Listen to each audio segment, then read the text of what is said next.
Okay, very good. A topic that at least I think will be very interesting tonight is there one best diet for everyone? Um, and as Bob said, I think a lot of you know who I am, but I've had a long career focused on nutrition and lifestyle and disease prevention and also nutritional management of health when issues arise. Um, and so this is a topic that is very near and dear to my heart. Let me see if it will let me. Oh dear. There we go.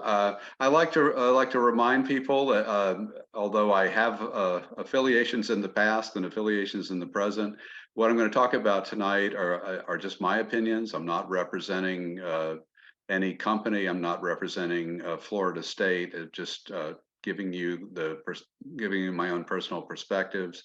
I am a PhD nutritional biochemist. I do not practice medicine. I do not offer personal nutrition counseling, but I hope I can share with you some ideas that'll help you have further knowledge and develop a good working relationship with your healthcare professionals. So that's my approach. Now we're going to talk about nutrition, and of course we have so many good choices out there. I don't know why anybody would have any difficulty figuring out the right things to eat. There's lots of advertising, to tell us about the excellent foods, and there are many outlets, and you really should be able to figure it out yourself. That's a little bit of a pun. Uh, Actually, we live in a candy store, and it's really difficult to make consistently good food decisions. We're talking about what is a good diet, so I thought I would actually go to an online dictionary and look up what a diet is. And there are many definitions, and a diet, of course, can also be a verb as well as a noun. But here are a couple of the noun definitions of a diet. Oh, there's somebody in the waiting room. I'm going to let them in. Oh, you did it already? I Okay. will, I will monitor that. So, Okay. All right. You do that. Let me close this back. Um, so a couple of the noun definitions. One is that it's just the kinds of food that a person, animal, or community habitually eat. So not necessarily good, but just whatever is typical. And then a second common definition is a special course of food to which one restricts oneself either to lose weight or for medical reasons. So I'm going to talk about both of those tonight, both of those definitions with respect to this question, but I'm going to spend most of the time on the first one. What would be a healthy version of the kinds of food that a person habitually eats, and is there one answer for all healthy people? I don't know why it's having trouble deciding to advance. There we go. Okay, so um, kind of the first question that comes to mind when I'm thinking about the question is, well, what is the desired metric? If we're going to call it the best diet, what is going to be the basis for it being the best diet? And I think this picture illustrates what I think the answer to that is. We would like a diet that would enable us to live a full and active life, to be able to live to a ripe old age with our abilities, both physical and mental, our abilities to enjoy life. So it's basically a long health span, a long active life, not a long period in decline, but a long period in health. So that's what I'm taking as the endpoint of interest. So when you think about, well, is there one best diet? If you've spent any time on this planet, you know that there's a gazillion diets out there. And what the average American eats, we call the standard American diet, or SAD. So that's our starting point. But then there's just almost countless number of alternatives: Mediterranean, high carb, low carb, various kinds of vegetarianism, and all the way to a high meat eating diet. People talk about whole foods diets, keto diets, raw diets. And then there are the people that say, well, no, there's not one best diet for everybody, because you got to look at your blood type or some other uh, metric of you personally to get there. And then can't we're in a largely Shackley audience here. Does that one diet include or not include supplements? So these are some of the things to think about. I think another thing to realize is when we talk about all healthy people have quite a variation as well. So this includes, for example, healthy endurance athletes. So an athlete who's training for distance cycling versus an athlete that is doing power events versus a woman who is pregnant or lactating and versus people in different parts of the age range. So you have men, women, active people, not as active people. I think anybody who's trying to be healthy ought to be active to some degree. There's also questions about whether your heritage makes a difference, and clearly to some degree it does. If you look at me, you might guess that my ancestors were Northern European. I have this pale skin, I have these pale eyes. My ancestors on both sides of my family were Northern European for many generations. My ancestors drank cow's milk quite clearly. I have the gene that makes the lactase that helps me break down lactose. I am not at all lactose intolerant, but there are people in other parts of the world whose ancestors had very different diets that can't break down lactose. So that's going to affect what is a healthy diet for them. Being Northern European, having this pale skin, I'm better at making vitamin D with my skin than somebody with darker skin. But having these pale eyes, I am more subject to photo damage to affect my vision than somebody with beautiful brown eyes. So there are some differences that are potentially driven by our heritage as well as our gender, our age, our level of physical activity, and whether or not we're pregnant, just as a few examples. So it's a complicated question. Then we have what are the tools that we can use to answer the question of whether there's one healthy diet for everyone? And we have actually quite a variety of tools to understand the relationship between nutrition and health. And some of the more powerful tools are randomized controlled trials or epidemiology studies. I'm going to go into those both a little bit more. And then there are weaker but still potentially useful studies like non-randomized trials, studies of mechanism of action. How does a food or a nutrient affect health? What is the mechanism by which it does it? Non-clinical studies, test tube studies or animal studies, and even case reports of individual people and how they have responded. When we think about randomized control trials, this is what's used in most drug studies. It's considered the gold standard of a clinical trial. Typically, they'll have an active and a placebo treatment if it's a drug study. There's sometimes a dose response or a crossover. So the subjects will start on treatment A, maybe have a washout period, go to treatment B. Others will do it in the opposite order. Ideally, the studies are what are called double blind. So neither the subject nor the investigators know what treatment they're on. And typically, they are powered to look at one key outcome, like having a heart attack. And that outcome, if there is a difference between the two treatments, it can be examined statistically with a low probability that any observed difference was due to chance.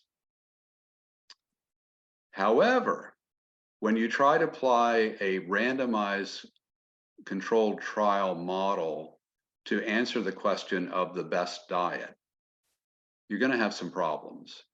First of all, blinding will be difficult to impossible. You can't put one group of people on a vegan diet and the other group of people on the standard American diet and not have them know, which one they've been randomized to. You might be able to blind it if you're testing more subtle differences, like the percent fat in the diet or the saturation of the fat in the diet or something like that. So maybe you could, if you're providing the food and you're really hiding the differences to the best of your ability, but it's going to be a lot harder than, two identical looking pills than one's the placebo and one's the active. It's going to be difficult to impossible to do a randomized controlled trial of diet that is of long duration. Maybe you can go for a year, but if you're really comparing, let's say, vegan to lacto-ovo vegetarian to typical American diet or something like that, you're going to try to get a group of people who are on the standard American diet all to comply with a vegan diet for a year, 2 years. How well do you think that's going to work?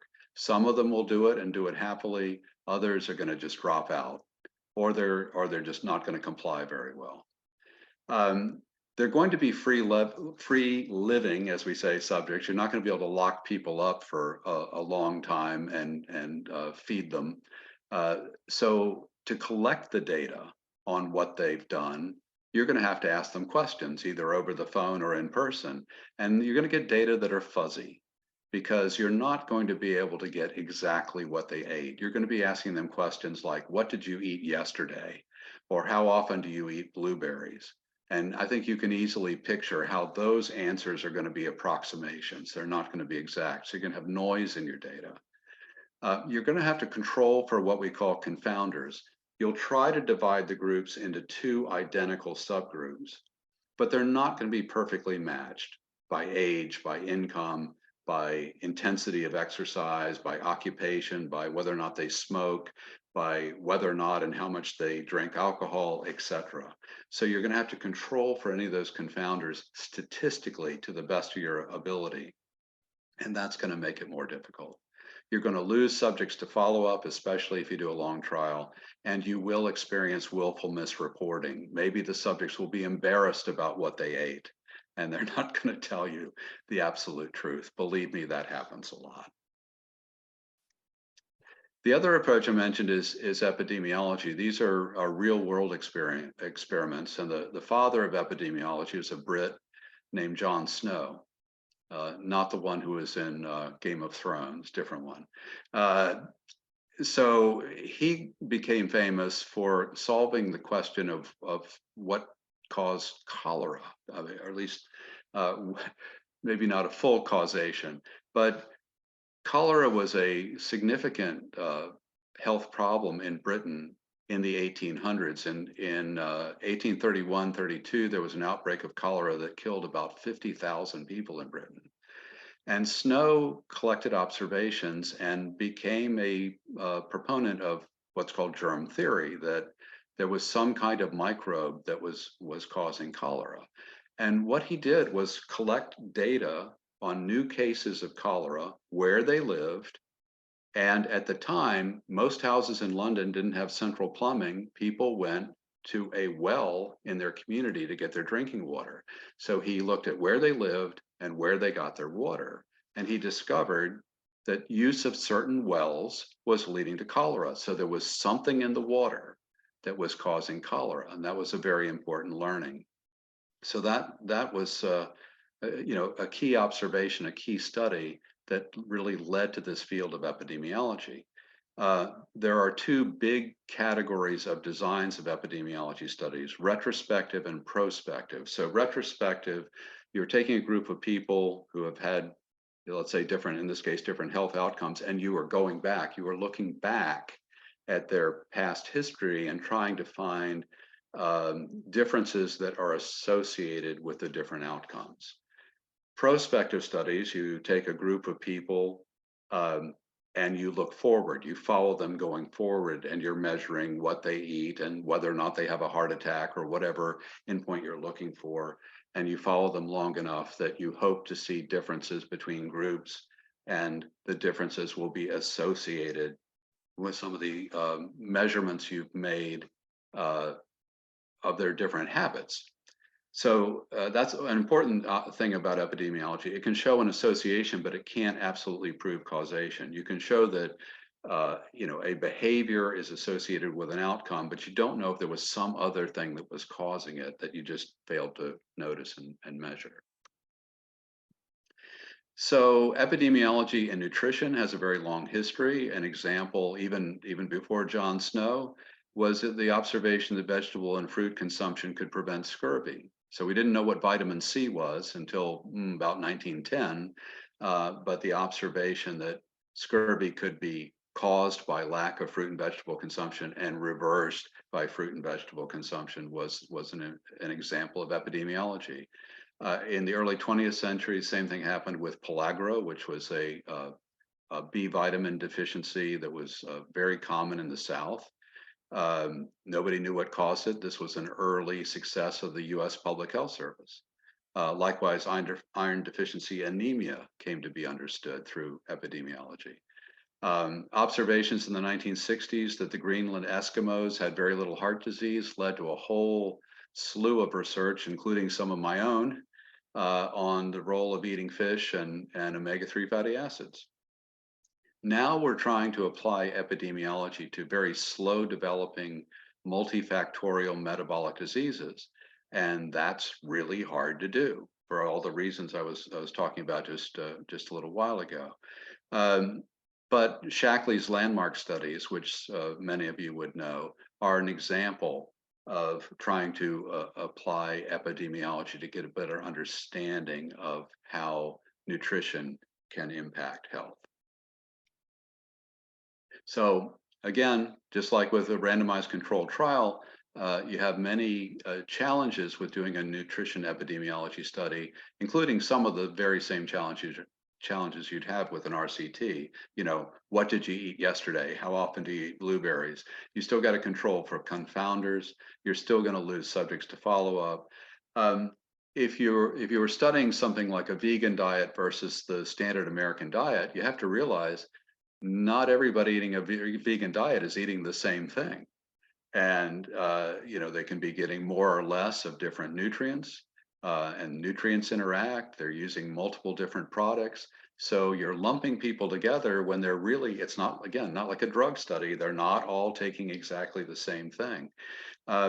You could do the study and find out at the end that you had too little diet variation. So a famous study where this happened was a study done in US doctors, long-term prospective study. And end of the day, these doctors were just eating too much alike. They didn't have a big spread in terms of the intake of things that they were hoping would drive observations of key differences. Another challenge if you're doing a long-term study is that people's diets change over time, and you can measure multiple times and you might pick that up. Ask yourself, is your diet the same as it was 20 years ago? I know in my case, it's not.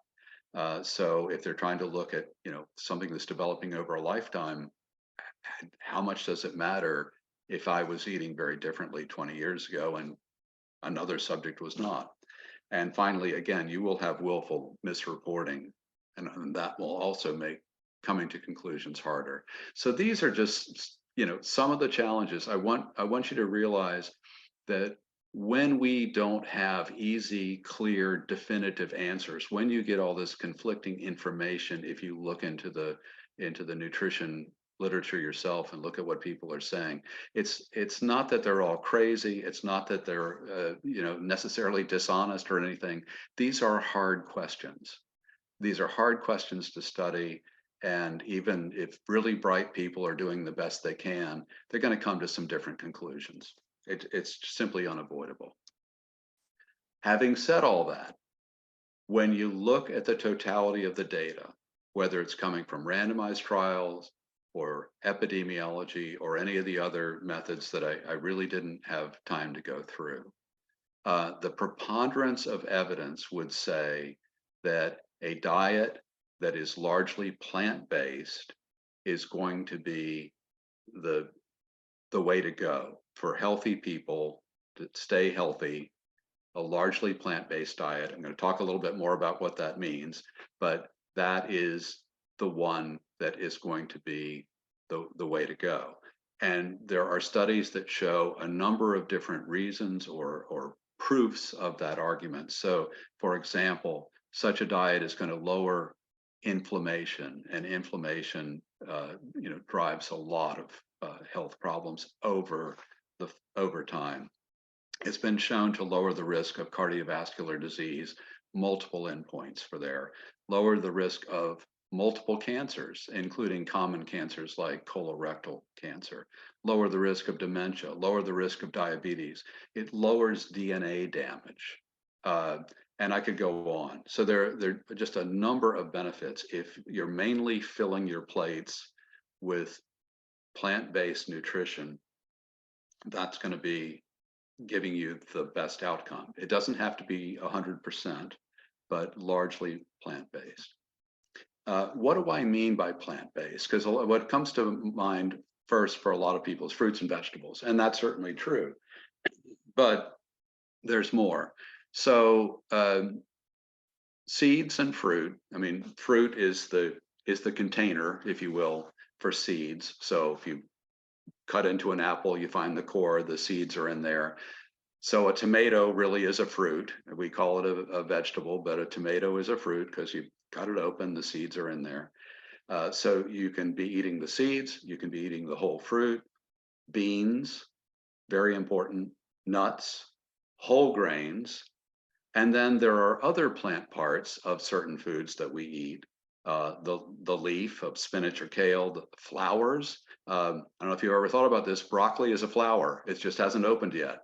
If you ever grow broccoli and you just leave it long enough, you'll have flowers. But you can eat. There are a lot of edible flowers. I like to eat nasturtium flowers. They're beautiful and all that color. I know they got good carotenoids in them, and I like the taste. Um, you can eat root crops like carrots, beets, parsnips, turnips. You can eat tubers, which are really a kind of modified stem. So there are a number of tubers that we eat: potatoes, sweet potatoes, yams, sunchokes, and others. You can eat the stems of some plants like rhubarb, celery. And then I put a bracket around here on fungi. Fungi is not in the plant kingdom. Fungi is not a plant, not an animal. It's got its own little kingdom. So like mushroom is an example, but it is very plant-like in terms of its nutrition. So fungi, for example, is a source of dietary fiber. It contains protein, contains some minerals, some vitamins. It will have little or no fat. It's very lean, low sugar. So it's very vegetable-like in that sense. Now, you might have noticed that I put many of these things in green, and I wonder if it's occurred to anybody why some of these are green and others are not highlighted that way. So if you haven't figured it out, the answer is these are nutrient-dense parts of the plant that are directly involved in plant reproduction. So obviously seeds, you plant seeds, you grow a new plant, beans, nuts, whole grains. So I buy wheat berries that I mill myself when I'm making my bread. So there you've got it. Flowers are obviously involved in reproduction. Tubers, you can take the eyes, cut potatoes into separate eyes and plant them, and you'll get a new potato. And you can, I mean, there are things that we eat that are things that I've grown from a leaf or from a stem or from a root. But in nature, there are these forms that nature has created for propagation of plants. And if you think about it, the package that is required for successful propagation is going to be nutrient dense, right? There's this tiny little seed, for example, that has everything to make a new broccoli or a new carrot. I mean, carrot seed's very small, right? But it's got protein in there. It's got minerals. It's got vitamins. It's got essential oils. Many seeds have a seed coat that contains soluble fiber. Why? Because that soluble fiber will hold water around the seed and help the germination process. So when you're eating these parts of the plant that are involved in reproduction, you're getting a lot of nutrition relative to the calories. You're getting minerals and and vitamins and fiber and more, uh, not just energy.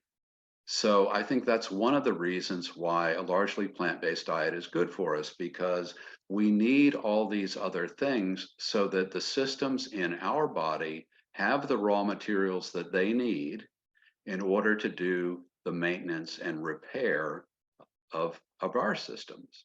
And if they're lacking some of those, essential nutrients, then they have to triage how much of the repair is possible. I want to be clear also, I'm not talking about the big, what I call the big food version of plant-based, because there's a lot of advertising out there, right?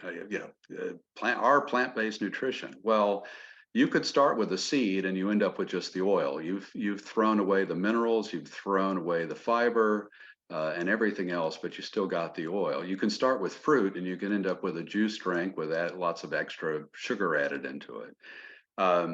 You could start with a whole grain and end up with white rice, white bread, high fructose corn syrup, or corn oil. Yes, corn, we call it a vegetable, it's a grain. Okay, you dry corn, it's a grain. You could start with a root crop like a sugar beet and end up with table sugar. You could start with a nice tuber like a potato and end up with French fries and potato chips. And all those things could be completely consistent with a vegan diet or any other kind of vegetarian diet, and you'd say, I'm getting plant-based nutrition, but are you really? No, not in terms of what the plant had in mind. You could take a lot of nice things and you could fry them up heavily and sprinkle them with salt. It's not the same. So it does matter how they're prepared. Okay, so it's because of this we get a lot of guidance from the government, from academics, and even sometimes from the industry, that our diet is unhealthy. And you see in this chart, most Americans are not getting the targets for vegetables, fruit. This says total grains, or I guess that's something a little different from whole grains. Whoever put this together, really likes the idea of dairy and oils, and we could quibble over some of the targets there. On the other hand, we're getting way more than we need of added sugars, saturated fats, and sodium. So you'll see this quite consistently. This is the pattern for the standard American diet where we are now. And it applies to the micronutrients as well. This is from a 2011 report, but I'm sure the numbers haven't changed very much since then. Most of the vast majority of Americans are based on the daily values, which aren't even necessarily, optimal nutrition, but at least they're a reasonable target. Almost all Americans are not getting enough potassium in their diet. They're not getting enough fiber. Many of us not getting enough vitamin D, calcium, magnesium, vitamin A, vitamin C, some of the B vitamins, minerals, and this is far from a complete list. So our diet is not, for most of us, is not giving us all of the nutrition that is consistent with optimal health or anything close to it.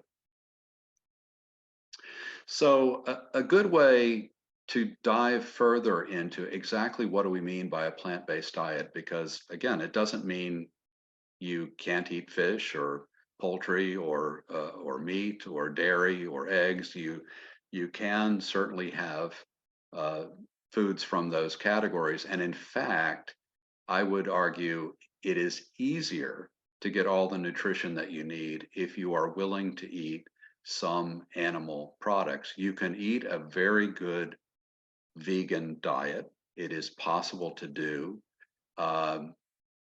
And you just have to be aware that it's more work and probably requires some supplementation for things like vitamin B12.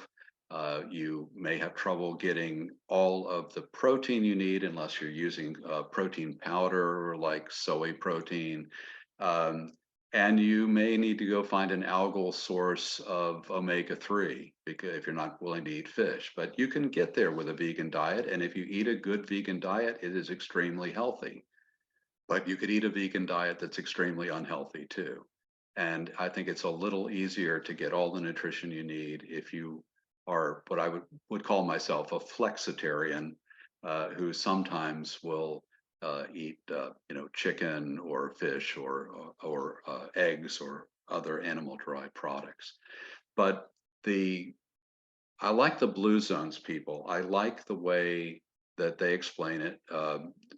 They the founder of this group or the head of this group, Dan Buettner, is not a scientist. He's a journalist, but I think he does an excellent job of pulling a team together that has looked at healthy populations around the world, populations that have healthy, long lives, and what they are doing. And some of them are really vegetarian or vegan. Some of them are not, or more traditional, say, Mediterranean diet. And he looks, or they look at more than just the diet. They look at other aspects of life like uh, meditation and connection with others and finding a purpose. Um, but if you can see in the lower part of this graph that I took from one of their books, that a plant slant is central, is one of the central principles. 80% rule refers to leaving the table when you're still a little hungry. You don't eat till you're bursting. You get like 80% full and then you step back. Let your body have time to realize that it really had enough. And then wine at 5. If you do drink alcohol, the Blue Zone teachings would say that's fine. It's actually good for you in moderation. No overdosing on it. No binging on weekends. But if you have a glass of wine with dinner, that is associated with good outcomes. So if you look for the Blue Zone books or go to the website, they will show you examples of how people have practiced largely plant-based diets around the world in these different areas that they have studied, and there are recipes and information on the study. So I think it's a very good accessible way to get into eating a largely plant-based diet. Okay, so that's if you're healthy. So in my view, if you're healthy, then that kind of common plant-based approach, which still has some variations to it that you can, maybe use to find what works for you a little more easily. It's not so ironclad. You have some flexibility in there, but that's a good general approach. But what if we're at that second definition of diet, where you're eating something for a medical reason? Well, I think it stands to reason then that okay, now we're into a place where what one person does is not going to be what another person does because we're dealing with different medical conditions. So, what does it mean in that case? And I want to make it perfectly clear in the United States right now, it is almost becoming unusual not to be treating a medical condition. This is from a book published in 2015. I think I'm an author in one of the other chapters in this book. I didn't write this particular chapter, but this chapter had to do with polypharmacy. That's when people are taking more than one prescription drug on a regular basis. And at the time of this report, and I'm sure it's about the same now, looking at all U.S. adults, more than 82% were on one or more medications on a regular basis, and 29% were on 5 or more medications on a regular basis. And when you looked at the older age range above age 57, 91% on 1 or more, 50% on 5 or more. I just find that staggering that people are on so many prescription drugs on a regular basis. So when we talk about, what are there different things that people who are not healthy should be doing? According to this, that's a very sizable fraction of the population that might be considering or should be considering whether there's something they can do with a nutrition and lifestyle effort to help manage their health. And I think that's important because uh, with medications, they're not a panacea. There is, I mean, I'm not telling you not to take drugs. And certainly if your doctor has told you to take drugs, I'm not trying to argue with your doctor. If you need drugs, take drugs. But there is no medication that produces a successful result in 100% of the people who take it. That just doesn't happen. Have you ever known anyone who went on chemotherapy who died from the cancer? Have you ever known anyone who took a drug to help them stop smoking who failed to stop smoking? There's no drug I can think of. There is no drug that exists that works 100% of the time. And in fact, there are a lot of drugs that are approved by regulatory agencies because they are useful and they help some people, but they help less than half the people who take them. That's just the reality. You can get a drug approved in some cases that only works one time in 20. Okay. And every drug out there has potential risks in addition to potential benefits. And the more drugs you're taking, the more opportunity there is for drug-drug interactions where something adverse happens, or drug-nutrient interactions where something adverse happens. And the consequences can be severe. They can affect quality of life. They can affect cognition and function and nutritional status as examples. So to the extent you can use diet and lifestyle to decrease your need for medication, to enable you to either stop a medication, not go on a medication, uh, get the efficacy you need with a lower dose of the medication, then I think that's all a good thing in terms of a risk-benefit ratio. So why are so many people in this category? I think one charitable explanation, not to just say, well, it's big pharma pushing this on everybody, is that as our knowledge of health has expanded, there has been a proliferation of known diseases. So years and years ago, uh, cardiovascular disease was known, but it was mainly known because somebody would drop dead of a heart attack or drop dead of a stroke or have at least a serious health issue with a heart attack or a stroke that maybe they survive. Well, as we came to understand why do people have heart attacks? Why do they have strokes? We started to identify risk factors like high cholesterol, high triglycerides, high blood pressure. And then it got a little more specific. Well, it's not all cholesterol, it's high LDL cholesterol, because actually high HDL cholesterol, that's the good cholesterol. So you don't want to have you don't have low HDL, you don't want to have high LDL. And then we learned there's something called lipoprotein little a, and that became another risk factor. Well, some of these risk factors got so well established that they became known as diseases on their own. So high cholesterol became hypercholesterolemia.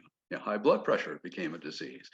And the pharmaceutical industry looked for treatments for all of these things.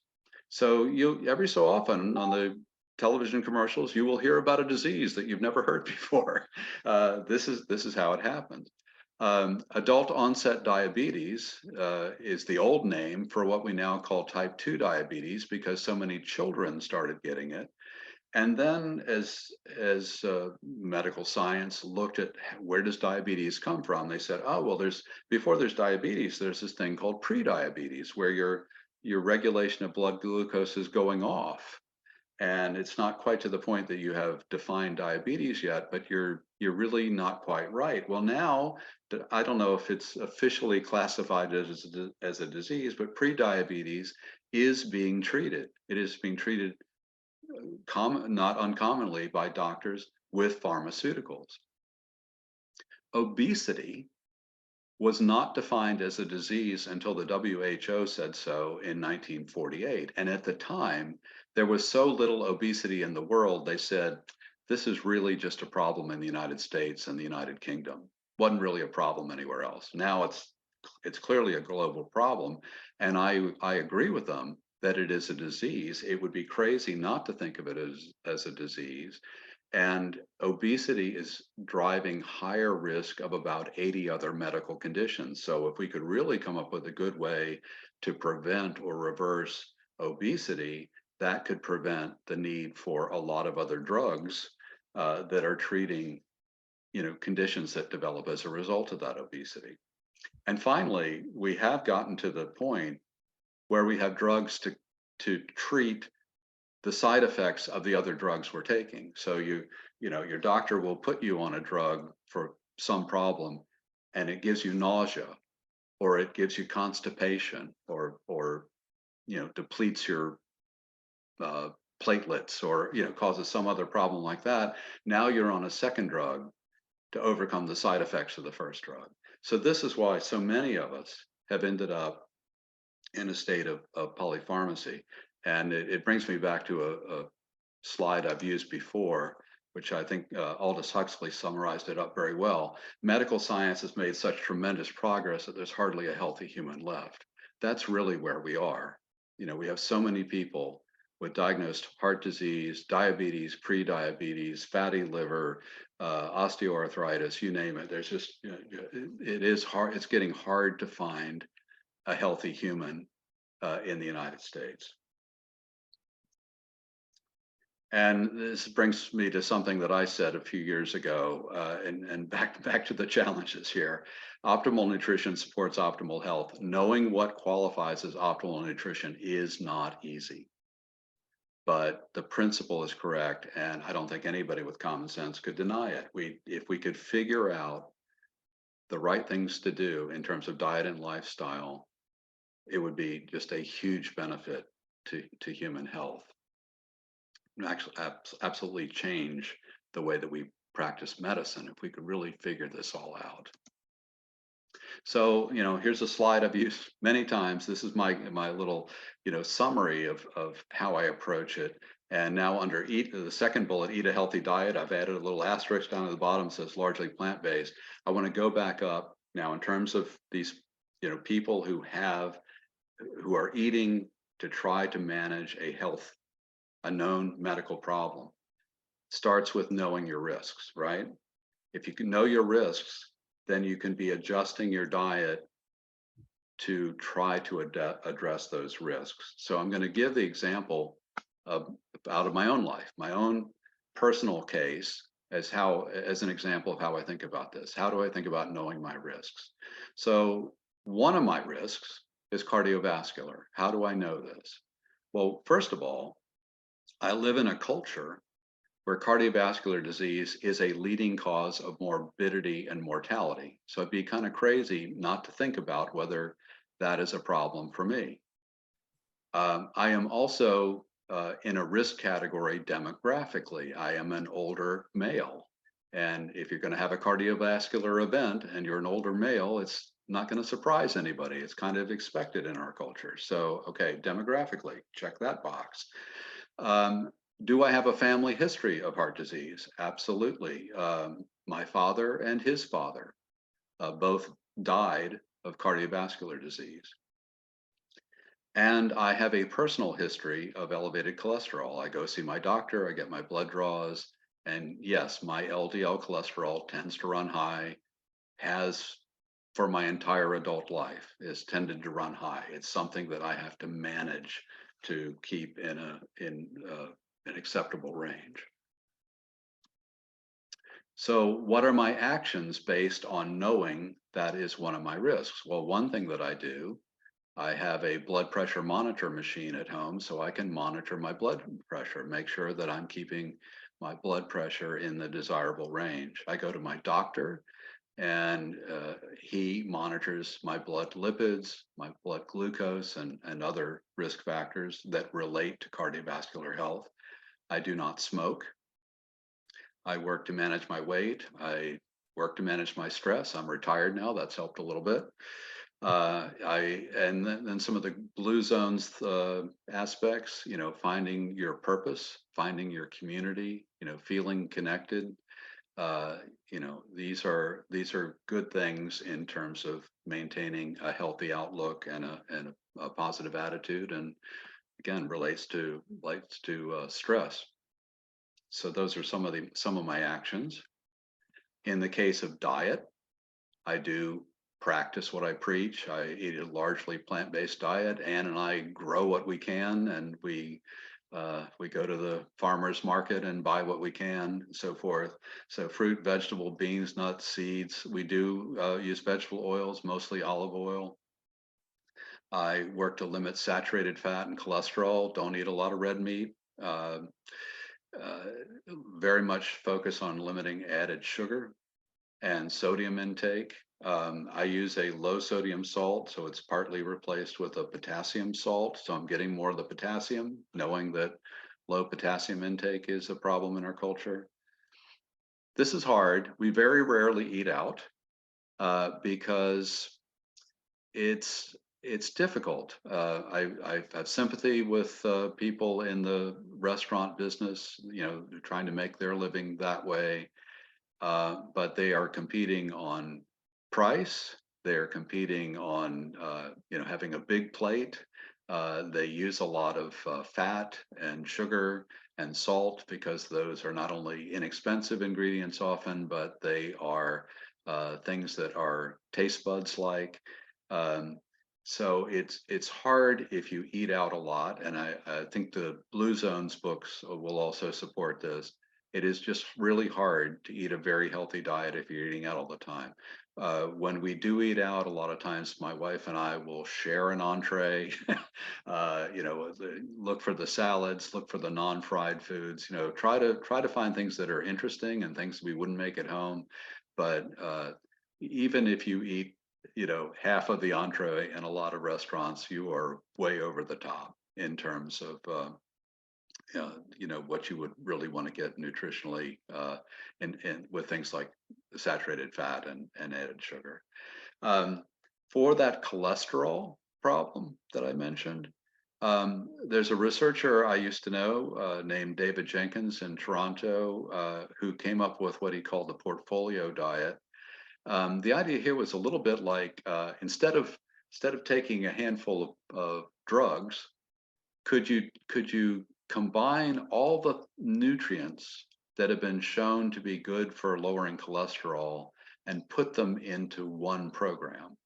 So there have been work, and I did some of it myself, work on soluble fiber. So we said, okay, let's take soluble fiber, let's take soy protein, let's take plant sterols and walnuts, um, each of which had been tested individually in clinical trials and shown to improve LDL cholesterol. Well, what if you put them all into one diet? How much would that lower cholesterol? And he got very large, like pharmaceutical levels of reduction, 20, 30% or more, when people combined these four foods. So I built that into my diet. I take fish oil. I worked on fish oil, big believer in fish oil. I take inorganic nitrates, which in the body, kind of a complicated story, but your body can turn inorganic nitrates into NO, which is a messenger in the bloodstream, which will cause your artery walls to relax. So it helps control blood pressure. Um, these are found again in many vegetables. So it's vegetable science. And finally, I take a multivitamin, and this is not a complete list, but I also take a multivitamin just to cover off anything that I might still be short of. So in that list, I'm eating the best diet I can, but I've still got about a half a dozen supplemental materials that I'm using to help me manage that personal risk. So I hope that helps as kind of an example of how you can think about the optimal diet if you are managing a health concern. How am I doing? Well, knock on wood. I am at this point, I am still not diagnosed with heart disease. I am not on any medications. I am now 14 years older than my father was when he had his first heart attack.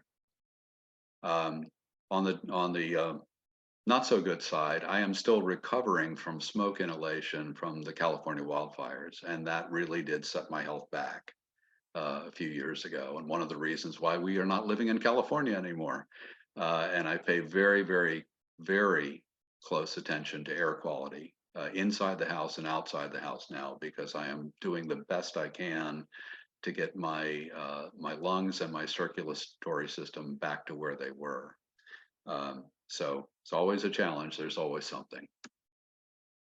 So with that, I hope I've said a few things that have given you some thoughts and ideas and new understanding. I would encourage you all to go through this exercise of figuring out your risks, eating the best diet you can, which is going to be largely plant-based, getting a regular exercise program, working on optimal weight, supplementing wisely, and finding your community.